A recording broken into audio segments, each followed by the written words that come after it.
जय हिंद all my dear students, आपका स्वागत है और मैं आशा करता हूं कि आप कुछ नया सीख रहे होंगे और इसी के साथ इस प्लेटफॉर्म को ज़्यादा से ज़्यादा प्यार दोगे।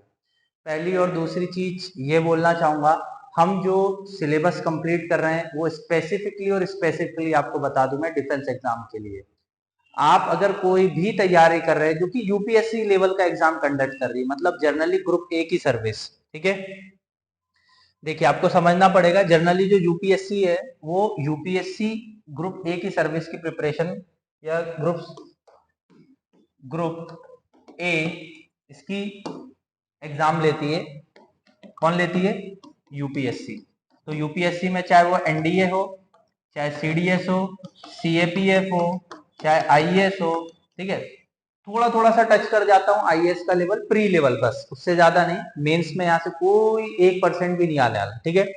दूसरी चीज है आपका दूसरे जो भी एग्जाम्स होते हैं, जैसे कि मैं बोल सकता हूँ ईपीएफओ, ठीक है ना, और इंजीनियरिंग सर्विस, जिसमें अगर जनरल स्टडी कहीं भी पूछा जा रहा है, करंट अफेयर पूछा जा रहा है, तो जनरली यहां से सॉल्व हो जाएगा। ग्रुप ए सर्विस मतलब गैजेटेड ऑफिसर, ठीक है। ग्रुप ए मतलब गेजेटेड ऑफिसर। तो हम बेसिकली फाउंडेशन रख रहे हैं आपका, ये फ्री ऑफ कॉस्ट है। और कोई भी बच्चा मुझसे अगर जुड़ना चाहता है तो ये नंबर पे क्या करेगा, मुझे व्हाट्सअप करेगा, जिसकी वजह से क्या होगा, ज्यादा से ज्यादा हम क्या कर सकते हैं, बच्चों से जुड़े और ज्यादा से ज्यादा हम बच्चों को गाइडेंस दे सके। पर्सनली मुझे मैसेज भी आते हैं, मैं उनका रिप्लाई भी करता हूँ।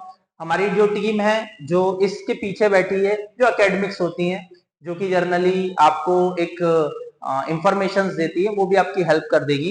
पर जनरली आप मुझे अगर व्हाट्सअप करोगे तो मैं पर्सनली उसका रिप्लाई दूंगा, कोई भी क्वेरी रहेगी तो मुझसे पूछ सकते हो, ठीक है। तो आज का जो चैप्टर है वो 10th एनसीईआरटी ज्योग्राफी का है, लाइफलाइन ऑफ नेशनल इकोनॉमी, ठीक है। तो बात यहां हो रही है नेशनल इकोनॉमी की। इकोनॉमी एक ऐसा टर्मोइल है या ऐसी टर्मोलॉजी है जहां डिपेंड करता है कि कौन सी कंट्री ज्यादा ग्रो कर रही है, कौन सी कंट्री कम ग्रो कर रही है। क्यों? Because of economy is a part of our development, ठीक है। तो यहां तक चीजें समझ में आई। तो 10th एनसीईआरटी में क्या दिया हुआ है हमें वो देखना है। और जो लाइफलाइन है इकोनॉमी की, जो इकोनॉमी चलती कैसे, जैसे कि आप अगर जनरली आज के टाइम पे हम बात करें, आप मैं आराम से बैठ के क्या कर रहे हैं, एजुकेशन ले रहे हैं। क्यों? बिकॉज ऑफ फार्मर क्या कर रहा है, खेती कर रहा है। अब जब फार्मर खेती कर रहा है तो जाहिर सी बात है सरप्लस हो रही है, तभी हम ये चीज कर पा रहे हैं ना, नहीं तो हम भी खेती ही कर रहे होते हैं। तो इकोनॉमी कैसे डेवलप करी है, एग्रीकल्चर का क्या इंपॉर्टेंट है, इंडस्ट्री का क्या इंपॉर्टेंट है, हम सब देखेंगे, ठीक है। तो आज का जो चैप्टर है हम बात करेंगे chapter 7, lifeline of the national economy, ठीक है।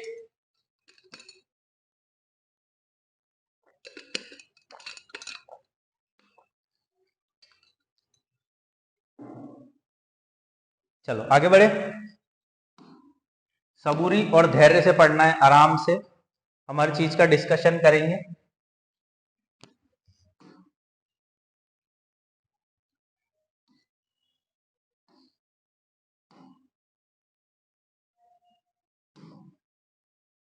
This is me, my name is Rohit रानवे और 10th एनसीईआरटी का हम लोग चैप्टर स्टार्ट कर चुके हैं और ये 7 चैप्टर चल रहा है। पहले के 6 चैप्टर जाके देख लो, ठीक है, इजीली अवेलेबल है, प्लेलिस्ट बनी हुई है ज्योग्राफी की, वहां जाके देख लो। चलो स्टार्ट करें।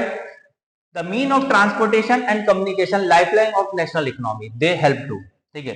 देखो, कम्युनिकेशन और नेशनल इकोनॉमी में बहुत ज्यादा एक कोलैबोरेशन है। जैसे कि मीन्स ऑफ कम्युनिकेशन क्या हो सकते हैं हमारे, जैसे कि बाय एयर, ठीक है, बाय सी या बाय रेल, ठीक है। यही हमारे जर्नली 3 इकोनॉमिक एस्पेक्ट्स है और कम्युनिकेशन है, transportation. Increase cooperation and assistance between the countries, बिल्कुल। जब आप नेशनल इकोनॉमी की बात करते हो और कभी भी प्रधानमंत्री मोदी जी किसी कंट्री में जाते हैं तो इकोनॉमिक पर्सपेक्ट से बात जरूर करते हैं। Easy movement of goods and material between the country, बिल्कुल, हम चाइना से गुड्स इजीली मंगा सकते हैं और चाइना को एक्सपोर्ट भी कर सकते हैं। Trade and commerce with the country, बिल्कुल, ट्रेड और कॉमर्स जो विद इन द कंट्री है वो भी इंपैक्ट करता है। Next, reducing distance thus bringing the world closer, बिल्कुल। हम एशियन टाइम पीरियड से देख रहे हैं, मेसोपोटामिया से हम लोग का मतलब इंडस वैली सिविलाइजेशन का ट्रेड चल रहा है, तो हम ये तो नहीं बोल सकते कि अभी हमने ट्रेड सीखा है, मतलब ब्रिटिश टाइम पीरियड में नहीं, हमारा एशियन टाइम पीरियड से, पर्शिया से भी हमारा ट्रेड था। Both production and distribution of goods and movement of large number of people over the long distance. बिल्कुल, ट्रेड की वजह से हम लोग यूके जाते हैं, फ्रांस जाते हैं, जर्मनी जाते हैं, यूएसए जाते हैं, कनाडा जाते हैं, क्यों? बिकॉज ऑफ ट्रेड, है ना। तो ट्रेड एक ऐसा टर्मोइल है जहां हम ब्रीफ में यूज करते हैं। चलो आगे बढ़े। देखो, अब सबसे पहले मैंने वही बोला था कि रोडवेज आ जाएगा, important transport via vice versa rail transport. Construction and the cost of road is much lower than the railway line. बिल्कुल, जो रोड बनाने का, कंस्ट्रक्शन करने का जो खर्चा है वो कम है as comparison to railway. Road can transfer comparatively more district and under relative topography. ठीक है, तो देखो एक चीज तो है कि हर चीज का प्लस भी होता है तो माइनस भी होता है, तो आपको समझना पड़ेगा रेल और रोड में अगर कंपैरिजन किया जाए तो ठीक है, थोड़ा कम खर्चा लगता है रोड को बनाने में, बट जो टोपोग्राफी होती है, जैसे पहाड़ हो गया और ऐसी जगह पे अगर ट्रक या ऐसी चीजों को ले जाना है तो बहुत ज्यादा रिस्क होता है। Road can negotiate higher gradient of slope and such as transfer mountain such as Himalayas. Road transport is economically in transportation of 3% and relatively smaller amount of good over a distance. देखिए, train एक 10-20 bogie लगा दो, बहुत सारा material जा सकता है, एक ट्रक में तो इतना नहीं जा सकता, है कि नहीं। ट्रक को ट्रेन में रो फेरी की तरह हम लोग यूज कर सकते हैं, बट ट्रक को थोड़ी ना ट्रेन में डाल के ले जा सकते हैं, ठीक है ना। तो आप समझ सकते हैं, it also provide door to door service, thus the cost of loading and unloading is much lower. ठीक है, ट्रक जो है पॉइंट टू पॉइंट जा सकता है, ट्रेन नहीं जा सकती। Road transportation also use to feeder to the modes of transfer, मतलब बोला जाता है जो रोड ट्रांसपोर्टेशन है much better than a rail transfer. ठीक है, ये आपकी 10th एनसीईआरटी बोल रही है। 6 classes of road in the Indian according to the capacity. Golden triangle super highway बोला जाता है, जैसे कि दिल्ली से कोलकाता, कोलकाता से चेन्नई, चेन्नई से मुंबई, मुंबई टू दिल्ली, ये 6 लेन सुपर हाईवे। ये क्या है? 6 लेन सुपर हाईवे। देखिए 6 लेन मतलब क्या, ये बीच में आ गया 1 2 3, 1 2 3, ऐसे 6 रोड होंगे। ठीक है, तो इसको हम क्या बोलेंगे? 6 लाइन। तो कहां कहां है आपको याद रखना है।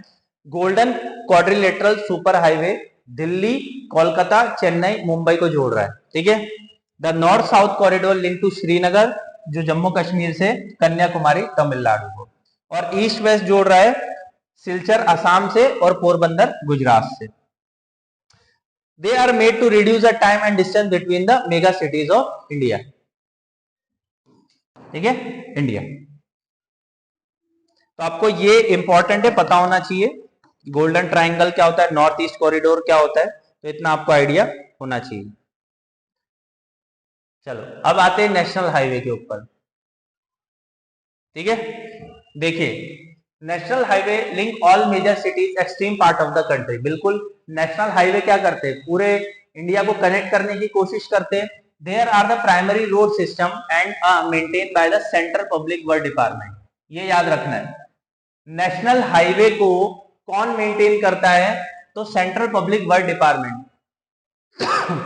The national highway 7 between Varanasi and Kanyakumari, longest highway in India. तो आपसे पूछा जा सकता है लॉन्गेस्ट हाईवे कौन सा है?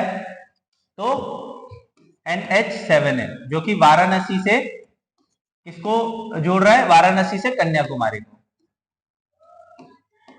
ठीक है, तो आपको याद रखना है लॉन्गेस्ट हाईवे। नेक्स्ट, अब कुछ प्रकार के हाईवे होते हैं, मैंने इंफोग्राफिक में भी बता के रखा, थोड़ा डिटेल देख लेते हैं। State highway, road link a state capital to different district headquarters. State highway जो कि बोल सकते हैं रोड को कनेक्ट करता है स्टेट कैपिटल से और डिस्ट्रिक्ट हेडक्वार्टर से। The road are construct maintain by the state public department of the state and the union territory. तो आपको ये याद रखना है, स्टेट के जो रोड है तो कौन देख रेख करता है? State public work department. District road, the road connect the district headquarter to other place of the district, मतलब डिस्ट्रिक्ट से डिस्ट्रिक्ट, जैसे मुंबई टू पुणे डिस्ट्रिक्ट हो गया, पुणे से सोलापुर डिस्ट्रिक्ट हो गया, पुणे से कोल्हापुर ये डिस्ट्रिक्ट हो गया, तो उसको क्या बोलेंगे? डिस्ट्रिक्ट। मेंटेन बाय द जिला परिषद। कौन मेंटेन करता है इनको? जिला परिषद। क्वेश्चन पूछा जा सकता है, क्या क्वेश्चन पूछा जाएगा कि डिस्ट्रिक्ट कोर्ट को कौन मेंटेन करता है, तो state public work department in the state, गलत हो जाएगा, उसका आंसर होगा जिला परिषद। अदर रोड, रूरल रोड जैसे कि गांव क्षेत्र के, लिंक रूरल एरिया तो विलेज और टाउन, छोटे मोटे टाउन को जोड़ता है, are classified the category the Pradhan Mantri Gramin सड़क योजना। ठीक है, तो जो अदर रोड्स होते हैं, अदर रोड्स मतलब आपके जो छोटे गांव के रोड होते हैं वो किससे कनेक्ट होते हैं, शहरों से या टाउन से, तो उनको किससे जोड़ा जाता है, प्रधानमंत्री ग्रामीण सड़क योजना स्कीम के थ्रू। इससे पहले राजीव गांधी सड़क योजना के थ्रू रखा गया, फिर बाद में इसको प्रधानमंत्री कर दिया गया। ठीक है, link to the major town in the country, season motorable road. Border road, border road basically BRO, ठीक है ना, बॉर्डर रोड ऑर्गेनाइजेशन इसका काम करती है। Border road organisation construction maintain road in the bordering area of the country, there road are strength important to north and north eastern border. ठीक है, तो BRO का काम है, और BRO आता है ministry of home affairs, sorry ministry of defence के अंदर, मिनिस्ट्री ऑफ डिफेंस के अंदर आता है BRO। अब importance rail in India, there are principal mode of transportation freight and passenger. Freight मतलब जैसे हम कोयला ले जाते हैं, गैस ले जाते हैं, उसके बाद आपका पानी भी हम सप्लाई कर सकते हैं, उसके बाद बहुत सारी चीजें जैसे फ्रिगेट्स के थ्रू ले जाया जाता है, जिसे मालगाड़ी बोला जाता है, और पैसेंजर भी। Railway also make a possible to conduct different activity like business, sightseeing and pilgrimage, all the transportation of goods over the longer distance। बिल्कुल, Indian Railway plan a role national integration, railway in India bind the economy life of the country as accelerate the development of industry and agriculture। बीच में 2018-19 के time period में ऐसे railway में coaches लगाए गए थे, freezer coaches, जो agriculture material को एक जगह से दूसरे जगह ले जा सकते हैं। ठीक है, क्योंकि कैसा होता है, एग्रीकल्चर प्रोडक्ट्स है वो उनकी लाइफ स्टाइल ज्यादा होती नहीं है, तो फ्रीजर्स लगाए गए थे। तो बहुत अच्छा काम कर रही है रेलवे भी हमारे समाज में। आगे बढ़े, देखिए आपके लिए बहुत अच्छे से मैंने ऐसा बना के रखा हुआ है, आप इजीली पढ़ सकते हैं और स्क्रीनशॉट ले लीजिए। ठीक है, स्टेट हाईवे, देखो नेशनल हाईवे है तो स्टेट हाईवे है, बॉर्डर हाईवे है, अदर हाईवे और डिस्ट्रिक्ट हाईवे। ठीक है, तो आप स्क्रीनशॉट इजीली ले सकते हैं। मेरी पूरी कोशिश रहती है आपको अच्छे से अच्छा डाटा मैं प्रोवाइड कर सकूं। अब देखिए ये डाटा भी बहुत इंपॉर्टेंट है। टाइप्स ऑफ हाईवे, देखो स्टेट हाईवे कितने बने, 1,28,000। ठीक है, ये डाटा करंट का डाटा नहीं है, ये पहले का डाटा है, 2018-19 के लमसम का डाटा है, तो आप अपने हिसाब से देख सकते हैं। एक्सप्रेस नेशनल हाईवे कितने, 66,774। रूरल एंड अदर रोड कितना है, 26,50,000। इंपॉर्टेंट डिस्ट्रिक्ट रोड कितने हैं, 4,70,000। और टोटल कितने हो गए, 33,14,754। तो टोटल लेंथ में कितना बना चुके हैं अभी तक रोड गवर्नमेंट, 33,14,775 किलोमीटर। तो I am damn sure you will understand कि स्टेट हाईवे कितना है, एक्सप्रेस हाईवे कितना है, रूरल और अदर रोड्स कितने हैं, इंपॉर्टेंट डिस्ट्रिक्ट रोड्स कितने हैं और टोटल कितने हैं। ठीक है, यहां से क्वेश्चन नहीं पूछा जाएगा, बट मेरा काम है आपको पढ़ाना और अच्छे लेवल में पढ़ाना, इसलिए मैं आपको ये डाटा प्रोवाइड कर रहा हूं। अब देखिए ये यहां से क्वेश्चन बनेंगे, ये आपकी एनसीईआरटी में नहीं दिया, मैंने स्पेशली डाटा निकाला है और आपके सामने रखा हुआ है। आप एनसीईआरटी खोज लोगे 10वीं की तो भी नहीं मिलेगा। सबसे पहले NH16 गोल्डन ट्राइंगल, तो इसमें कौन कौन सा आ जाता है, NH5 भी आ जाता है, NH6 भी, NH60, NH217। तो ये कहां कहां कनेक्ट हो रहा है, आंध्र प्रदेश, उड़ीसा, तमिलनाडु और वेस्ट बंगाल। ठीक है, देखिए पहले तो NH16 है, NH16 के अंदर ये हाईवे जुड़े हुए जो कि आंध्र प्रदेश, उड़ीसा, तमिलनाडु और वेस्ट बंगाल से, तो क्वेश्चन पूछा जाता है। NH48 गोल्डन ट्राइंगल है, ये पुणे से भी जाता है। ठीक है ना, तो दिल्ली, गुजरात, हरियाणा, कर्नाटका, राजस्थान, महाराष्ट्र और तमिलनाडु। ठीक है, तो ये NH8 इसका ही भाग है। आपसे पूछा जा सकता है NH8 कौन से हाईवे का भाग है, तो NH48 का। ठीक है, 2 मिनट, हाँ पानी पी लूं थोड़ा सा।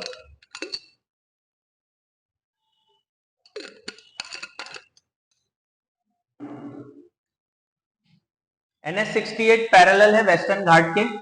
ठीक है, तो NH17 और NH47 इसका पार्ट है। महाराष्ट्र, गोवा, कर्नाटका, केरला और तमिलनाडु यहां से होके गुजरता है NH68। NH44 is the country longest highway. ठीक है, NH44 याद रख लेना, घोट के पी लेना, NH44 कंट्री का लॉन्गेस्ट हाईवे। स्ट्रेच कितना है, 3806 किलोमीटर है। श्रीनगर से चलता है जम्मू कश्मीर और कन्याकुमारी तमिलनाडु तक जाता है। द शॉर्टेस्ट नेशनल हाईवे कितना है, NH 766EE, ये हिटकरी से बेलीकरी पोर्ट तक जाता है जो कि कर्नाटका में है, और ये मात्र 4.5 किलोमीटर 4.72 किलोमीटर का है। तो सबसे स्मॉलेस्ट और सबसे लंबा आपको बता दिया। Leh Manali motorway which connect Ladakh to Himachal Pradesh Manali is the world second highest motorable highway. ठीक है, तो ये वर्ल्ड में सबसे हाईएस्ट लेवल पे बना हुआ है। The first national highway link the capital of India is Delhi to Attari, जो कि पंजाब में near the Indo Pak border. ठीक है, दूसरा गोल्डन ट्रायंगल, ये हमने देख लिया है, मेट्रो सिटीज को कनेक्ट करता है, दिल्ली, कोलकाता, चेन्नई और मुंबई। तो यहां से बिल्कुल IMP है, घोट के पी लेना इसको, यहां से क्वेश्चन एकदम बनना ही है, डैम श्योर बनना है। ठीक है, चलो आगे बढ़े।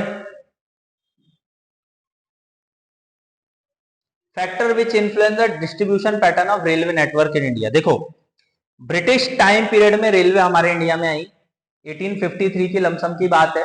सबसे पहले हमारे मुंबई में चलाई गई थी, थाने से लेके CST के बीच में। तो जब से जो इवोल्यूशन आया है धीरे धीरे, तो लास्ट जो मेरा ट्रिप रहा है माथेरान का, वहां भी मैंने टॉय ट्रेन देखी है, बहुत अच्छा एक्सपीरियंस है, आप भी जा सकते। कालका शिमला ट्रेन भी ऐसे ही है, बिल्कुल पहाड़ों के बीच में चलती है, मजा आता है। तो ये माथेरान वाली ट्रेन है, ठीक है ना। चलो, the distribution pattern of railway network country has been largely influenced by the physiography, economy and administration factor. ठीक है, बहुत सारा मैटर करता है, क्योंकि रेलवे हमारी एक लाइफलाइन है।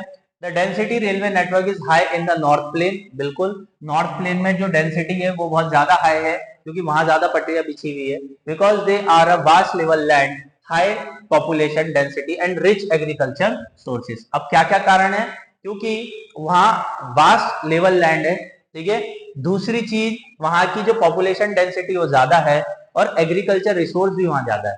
In the hilly terrain the peninsular region railway track are laid through the low hills, gaps और the tunnel, therefore difficult to construct railway line. बिल्कुल, जैसे कि आप देख लो, कोकन वाला रीजन हो गया, गोवा वाला रीजन हो गया, कर्नाटका केरला वाला रीजन, अन्नामलाई वगैरह, जो पहाड़ियों को काटना पड़ता है और रेल बनानी पड़ती है।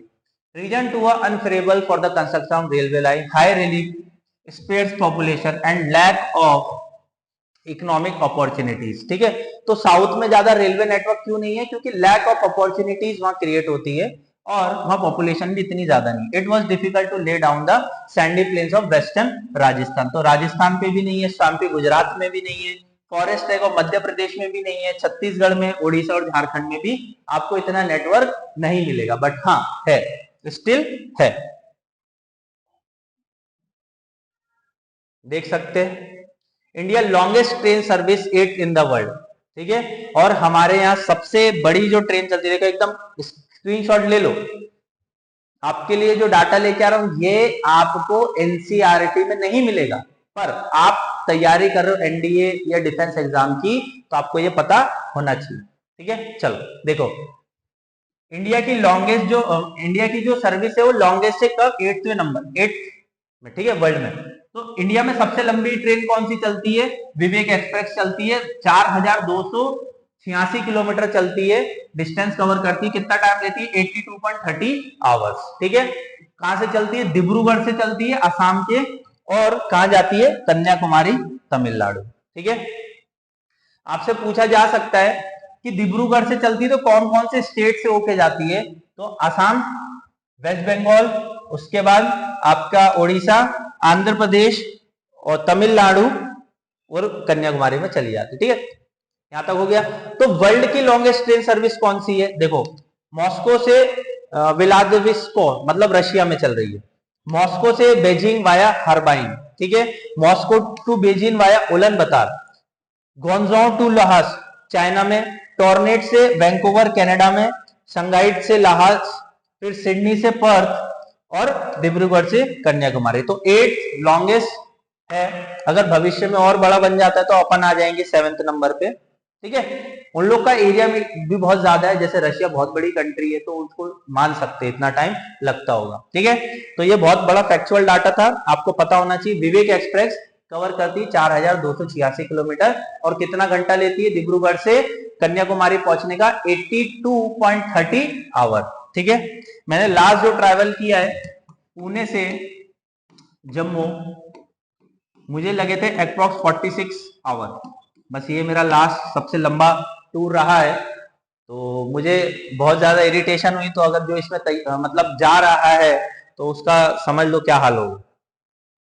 चलो next, importance of the pipeline in India. देखो पाइपलाइन का भी बहुत ज्यादा इंपॉर्टेंस है।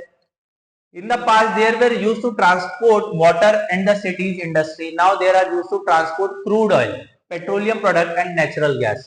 आज के टाइम पे हम लोग क्या कर रहे हैं, पहले तो पानी के लिए यूज होता था, अब किस लिए यूज हो रहा है? क्रूड ऑयल मतलब कच्चा तेल, और पेट्रोलियम प्रोडक्ट, नेचुरल गैस, ठीक है, field and refineries, fertiliser factories and the big thermal power plants. तो ये सब चीजों की क्या हम लोग कर रहे हैं? पाइपलाइन से यूज कर रहे हैं। Solid can also be transferred through the pipeline when the convert into slushy.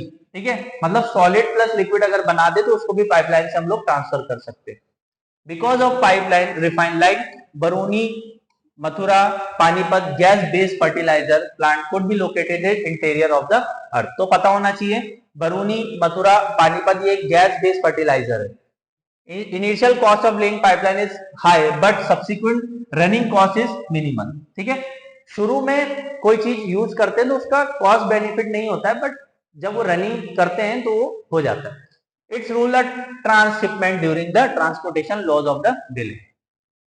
तो कुछ इंपॉर्टेंट नेटवर्क है पाइपलाइन के, जैसे कि ऑयल फील्ड अपर आसाम में टू कानपुर उत्तर प्रदेश। ठीक है, from Salaya to Gujarat to Jalandhar Punjab, और हजारी आपको पता होना चाहिए ये गैस पाइपलाइन है गुजरात के अंदर और कनेक्ट कर रही है किसको? जगदीशपुर उत्तर प्रदेश को। तो ये तीन थोड़े से इंपॉर्टेंट है, और नीचे भी मैंने कुछ बताए हैं तो वो भी आप थोड़ा सा अच्छे से देख लेना। ठीक है, देखो waterway are the cheapest mean of transportation. They are more suitable for carrying heavy and the bulky goods and fuel efficient और environment friendly mode। देखिए पानी से या पानी के जहाज से आप कोई ट्रांसपोर्टेशन करते हैं तो वो कॉस्ट बेनिफिट क्यों होता है? बिकॉज ऑफ, देखो टाइम तो लगता है बट कॉस्ट बेनिफिट होता है, क्योंकि कैसा होता है बाहर मतलब जो लहरें आती है उससे भी हम लोग क्या कर सकते हैं? व्यापार कर सकते हैं, क्योंकि पहले भी आप देखते हो व्यापार होता था। ठीक है ना।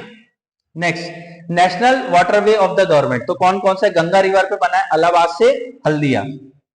क्वेश्चन पूछा हुआ है, इंपॉर्टेंट है, एकदम याद कर लेना, क्वेश्चन रिपीट हो सकता है। एनडीए वालों, national highway, national waterway by the government कौन कौन सा बना है? नेशनल वाटरवे नंबर 1 कौन सा है? ये आपका इलाहाबाद से लेके हल्दिया का। दूसरा ब्रह्मपुत्र रिवर पे बना है, सादिया से लेके धुबरी 891 किलोमीटर है, नेशनल हाईवे 2 है। वेस्ट कोस्ट कैनाल केरला से बना है, कोट्टापुरम से लेके कोमान से, उदयकमंडल एंड चंपकारी कैनाल से बना है, 205 किलोमीटर है। ठीक है, और ये कौन सा है? ये आपका तीसरे नंबर पे। ठीक है, ये कौन से नंबर पे? आपका तीसरे नंबर पे, हाँ NH3। ठीक है, चलो आगे बढ़े। देखो अब यहां से भी क्वेश्चन पूछता है, और बिल्कुल IMP, Naharkatiya Nunmati Barauni pipeline, India first crude oil pipeline but build by the Oil India transportation from Assam. कौन कौन सा है? याद रखना है, Naharkatiya, Nunmati, Barauni pipeline. Barauni refinery is the several branch pipeline that increase the capacity. दूसरा Mumbai High to Mumbai pipeline, double pipeline connect to offshore of Arabian sea to Mumbai. ठीक है, दूसरा अंकलेश्वर टू कोयली पाइपलाइन, ये अंकलेश्वर गुजरात के अंदर है जो कि कोयली नाम की जगह तक, कोयली रिफाइन तक जा रहा है। दूसरा सलाया टू कोयली मथुरा पाइपलाइन, ये कितना डिस्टेंस कवर कर रहा है? 1256 किलोमीटर, और सप्लाई क्या कर रहा है? Crude oil to Koyali, Mathura, Panipat and Jalandhar offshore terminal से। Hazira Bijaipur, Vijaypur Jagdishpur pipeline, India longest gas pipeline carry gas to power plant to fertilize plant cross multiple state. ठीक है, जामनगर टू लोनी, लोनी राजस्थान में generally. The world longest pipeline transported LPG from Jamnagar to Loni near Delhi, ठीक है, लूनी हुई राजस्थान के lump sum है, meet LPG demand across the multiple state. तो ये फैक्चुअल डाटा है, आपको ये अच्छे से पढ़ना है, ठीक है, 2-3 बार पढ़ोगे तो इजीली समझ में आ जाएगा। चलो मेजर सी पोर्ट देख लेते हैं, मेजर सी पोर्ट देख लेते हैं।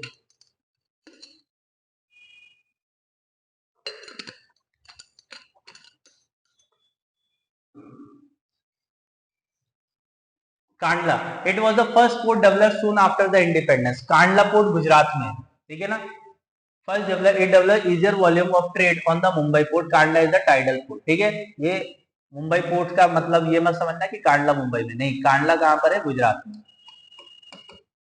ठीक है। दूसरा Mumbai, it is the biggest port and the spacious natural well settled harbour. तो यहाँ एक नावा शेवा है, नावा शेवा और जेएनयू, जेएनपी जिसे बोलते हैं, Jawaharlal Nehru port trust, JNP. The Jawaharlal Nehru port आ गया, it was plan with the view decongest the Mumbai port and serve as a hub part for the, लिखना है जवाहरलाल नेहरू पोर्ट, ठीक है। मार्तनगांव पोर्ट गोवा के अंदर है, इज अ प्रीमियर आयर और exporting port of the country. याद रखना है गोवा के अंदर कौन सा पोर्ट है, मार्तन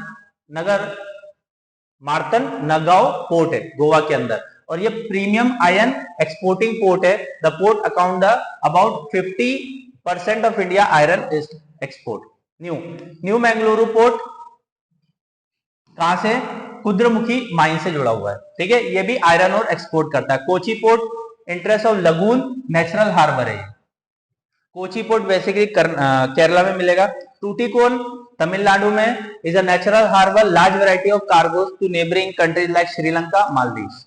Chennai port is the oldest artificial port, question पूछ चुका है सीएपीएफ में, ठीक है, कि चेन्नई पोर्ट कौन सा पोर्ट है जो ओल्डेस्ट और आर्टिफिशियल पोर्ट है, तो चेन्नई है। It is a rank next to Mumbai in the term of volume of trade and the cargo. Visakhapatnam जिसे वाइजैक बोलते हैं, it is the deepest landlocked and well protected port. तो क्वेश्चन नेक्स्ट पूछा जा सकता है कि डीपेस्ट लैंडलॉक पोर्ट कौन सा है, तो विशाखापट्टनम जिसे वाइजैक बोला जाता है। Developed by the port of iron and export. Paradip Odisha के अंदर है, specialised export of iron ore, China को आयरन ओर यहां से जाता है। Kolkata, it is inland river in port. आपसे पूछा जा सकता है इनलैंड रिवर इन पोर्ट कौन सा है इंडिया के अंदर, तो कोलकाता है। The port serve as a very large rich hinterland Ganga Brahmaputra basin to being a tidal port require a constant drainage of फ्लजी रिवर, ठीक है। Next Haldia, it is a develop is a port to order the Kolkata port. Haldia port कहां पर मिलेगा आपको, waste Bengal के अंदर। तो वेस्ट बंगाल में दो पोर्ट है, हल्दिया पोर्ट मिलेगा और कोलकाता पोर्ट मिलेगा। पारादीप ओडिशा में है, विशाखापट्टनम वाइजैक, चेन्नई, टूटीकोरिन तमिलनाडु के अंदर, Kochi, New Mangaluru port, Marmagao port, Jawaharlal Nehru Nhava Sheva और कांडला पोर्ट। जो कांडला पोर्ट है वो गुजरात के अंदर है, ठीक है। तो आपको रिवाइज भी करा दिया मैंने, और आपको क्या करना है, 2-3 बार इसको पढ़ना है, ठीक है। चलो आगे बढ़े।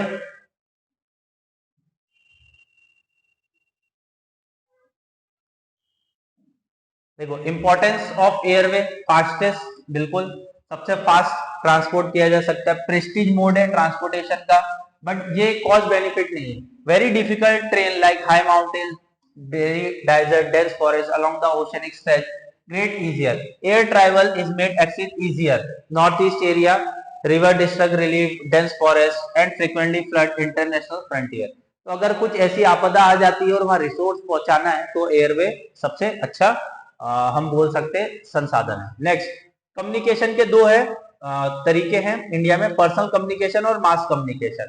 तो पर्सनल कम्युनिकेशन जैसे लेटर, ईमेल, टेलीफोन, और mass television, radio, press, film. 10th NCERT तो ये दिया हुआ है। International trade, international trade is defined as the exchange of good and service between 2 और मोर कंट्रीज, ठीक है। तो एक इंपोर्ट होता है और एक एक्सपोर्ट होता है। इंपोर्ट मतलब हम मंगा रहे हैं, और एक्सपोर्ट मतलब क्या कर रहे हैं, हम लोग भेज रहे हैं। It also consider as a economic barometer because advancement of international trade of country lead the economics prosperity. देखिए जो चाइना है वो क्या करता है, एक्सपोर्ट ज्यादा करता है, इसलिए उसकी प्रॉस्पेरिटी है, और 13 ट्रिलियन की इकोनॉमी है। हमारी कितनी है, 3.5 ट्रिलियन, ठीक है। तो डिफरेंस देख सकते हैं, एक्सपोर्ट का बहुत ज्यादा important. Economic earn from international trade consist a major part in the net national income. Economy में अच्छे से पढ़ेंगे नेट नेशनल इनकम क्या होती है, जीडीपी क्या होती है, जीएनपी क्या होती है। Large international trade lead to revival of domestic economy. तो एनडीए में तो इकोनॉमी आता नहीं है, हाँ सीडीएस में आता है और सीएपीएफ में आता है, तो उनके लिए थोड़ा सा अलग कर देंगे अपन। 11-12 की एनसीईआरटी सफिशिएंट है। बैलेंस ऑफ ट्रेड का मतलब क्या होता है, जितना हमने एक्सपोर्ट किया है, जितना हमने एक्सपोर्ट किया है और उतना ही हमने इंपोर्ट किया है, तो इसको हम क्या बोलेंगे, बैलेंस ऑफ ट्रेड। क्या बोलेंगे, बैलेंस ऑफ ट्रेड। ठीक है, सरल भाषा में सीधा सा ये समझ लो बस। द डिफरेंस बिटवीन एक्सपोर्ट और import known as the balance of trade. The value of export is more than the value of import, it is called favourable balance of the trade. मतलब हमने एक्सपोर्ट ज्यादा किया, import कम किया, तो उसको क्या बोलेंगे, favourable balance. And if the value of import is greater than the value of export is known as unfavourable. बिल्कुल बात है, अगर हम ज्यादा मंगा रहे हैं और कम बेच रहे हैं तो अनफेवरेबल हो जाएगा। Favourable balance trade is regarded good for the economic development, where is unfavourable to the domestic economy. तो लॉस होता है इकोनॉमिक को। बस इतना से समझो, ज्यादा मत समझो। 10th एनसीईआरटी में ज्यादा दिया भी नहीं, ज्यादा सर पचाने से फायदा नहीं है। Next, importance of tourism of the trade. बिल्कुल इंपॉर्टेंस है टूरिज्म का। देखिए, टूरिज्म एक ऐसा सेक्टर है जो कि बहुत ज्यादा डेवलप कर रहा है। आप लोग को भी सबको इच्छा होती है घूमने की। तो tourism India huge foreign exchange, बिल्कुल फॉरेन एक्सचेंज आता है, डॉलर में लोग पैसा खर्चा करते हैं। Over 2.6 million foreign tourist visit every year, बहुत बड़ा नंबर है, ठीक है ना। More than 50 million people directly engage in tourism industry, जैसे हॉस्पिटलिटी या तो होटल बोल सकते हैं, ठीक है ना, होटल्स बोल सकते हैं, एमिनिटीज बोल सकते हैं, टूर्स एंड ट्रैवल्स हो सकते हैं, तो बहुत सारी चीजें आ जाती है। Tourism also promote national integration. देखो, टूरिज्म इंडिया में आएगा, काफी सारी चीजें देखेगा, कल्चर देखेगा, तो उसको हमको बूस्ट करना चाहिए। To provide support to local handicraft and culture perspective, बिल्कुल अच्छी बात है, लोकल हैंडीक्राफ्ट को भी बढ़ावा मिलता है। Also help to development of international understanding culture और हेरिटेज। और जब हम जाते हैं किसी कंट्री में तो वहां का कल्चर हेरिटेज देखते हैं कि नहीं देखते हैं, तो वैसे ही इंडिया का भी एक दिखता है। Foreign tourist visit India heritage tourism, eco tourism, adventure tourism, culture tourism, medical tourism and the business tourism. तो इतने तरीके के टूरिज्म होते हैं, आपको पता होना चाहिए। Heritage tourism, eco tourism, adventure tourism, culture tourism, medical tourism और आपका आ जाता है बिजनेस टूरिज्म। ठीक है, Rajasthan, Goa, Jammu Kashmir, temple town of the south India, important destination of foreign tourism of India. बिल्कुल, उदयपुर बिल्कुल फॉरेन लोगों का एक घर बस गया है, ऐसा लगता है। उदयपुर में सिटी पैलेस वगैरह बहुत देखने आते हैं लोग। There is a vast potential of tourism development in north east state. बिल्कुल, नॉर्थ ईस्ट स्टेट पे डेवलपमेंट करना चाहिए, जिसकी वजह से क्या होगा, टूरिज्म और बढ़ेगा। क्योंकि interior of the Himalaya, but due to the strategic region there have not been encourage so far. तो हम धीरे धीरे क्या कर रहे हैं, डेवलपमेंट कर रहे हैं अपने टूरिज्म को और ट्रेड को। अब आपको क्या दिया है, एक वर्क दिया है, इंपॉर्टेंस ऑफ मास कम्युनिकेशन। आप पढ़ोगे और है क्या, हाँ नहीं, ठीक है। तो आपके लिए मैं वर्क छोड़ के जा रहा हूं, थोड़ा सा आप लोग क्या करोगे, इसे पढ़ोगे, पीडीएफ दे दूंगा मैं, या तो आप इसको पॉज करके भी पढ़ सकते हो। तो आपको वीडियो अच्छा लगे तो बिल्कुल आपको क्या करना है, लाइक और शेयर करना है। और मैं आशा करता हूं आप ज्यादा से ज्यादा हमारी फैमिली को बड़ा करेंगे। मैं बहुत खुश हूं आप लोगों से कि आप मेरा वीडियो देख रहे हो, सपोर्ट कर रहे हो, कुछ सीख रहे हो, मुझे बहुत प्रोत्साहन मिलता है। Thank you all.